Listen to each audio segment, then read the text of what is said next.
Assalamualaikum warahmatullahi wabarakatuh. Perkenalkan, nama saya Muhammad Fatur Rahman, NIM 210220000065. Di sini saya akan menerangkan tentang perbedaan teori merkantilisme, keuangan mutlak, dan keuangan kooperatif. Teori merkantilisme. Merkantilisme adalah teori ekonomi yang menyebut kemakmuran negara ditentukan dari jumlah penanaman modal atau aset yang dimiliki dan ukuran perdagangan luar negeri. Kaum merkantilisme berpandangan bahwa politik kemakmuran suatu negara melebihi kemakmuran perseorangan.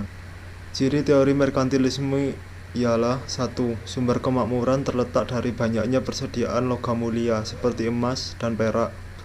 2. Mendorong ekspor dan membatasi impor, di mana negara ikut serta dalam kegiatan perdagangan. 3. Perluasan daerah koloni untuk mendapatkan emas, perak, atau barang mentah. Selanjutnya, teori keunggulan mutlak. Adam Smith sebagai pencetusnya mengatakan, kemakmuran suatu negara bukan dilihat dari banyaknya persediaan logam mulia seperti emas dan perak, melainkan kemakmuran suatu negara diukur dari nilai GDP yang diperoleh atau Gross Domestic Product. Untuk meningkatkan GDP, maka pemerintah harus mengurangi campur tangan sehingga terciptanya pasar bebas atau free trade. Karena free trade akan menimbulkan persaingan yang ketat, sehingga setiap negara akan memiliki keunggulan absolutnya masing-masing. Ciri dari teori keunggulan mutlak ialah 1.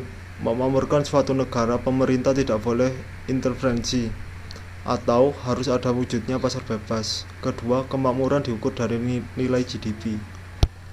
3. Memiliki keunggulan yang absolut seperti Indonesia dengan hasil lautnya, Timur Tengah dengan minyak mentahnya, dan lain-lain. Ketiga, yaitu teori keunggulan kooperatif. Teori keunggulan kooperatif sendiri adalah keunggulan yang diperoleh dari suatu negara karena dapat menghasilkan produk dengan biaya relatif lebih rendah dari negara lain.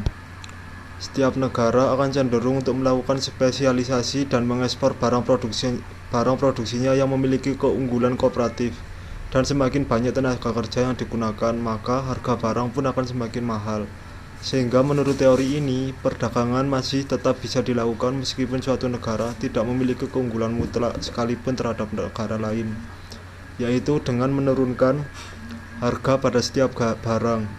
Sebagai contoh, barang buatan Cina lebih murah ketimbang barang-barang lain.